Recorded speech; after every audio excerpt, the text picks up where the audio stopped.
মাননীয় স্পিকার, আরেকটা জিনিস, এই সরকারে রাসেল ভাইপার সাপ চলে আসছে মাননীয় স্পিকার।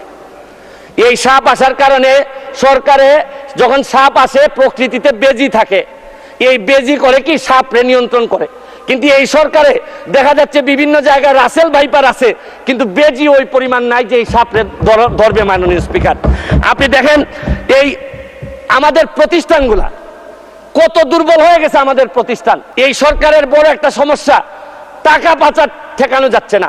আপনি দুর্নীতি করলে তো অর্থনীতিতে নিয়ে আসা যায়, টাকা পাচার হয়ে গেলে যে দেশে যায় এই দেশের অর্থনীতির বাজেট হয়ে যায়। আরে আমরা বঙ্গবন্ধুর খুনিরে আনতে পারি না, আর টাকা পাচার করে এই টাকা ফেরত আনবো কিভাবে? এইটা একটা বড় সমস্যা। টাকা পাচার করে আমাদের বাজেট সংকুচিত হয়ে যাচ্ছে মাননীয় স্পিকার।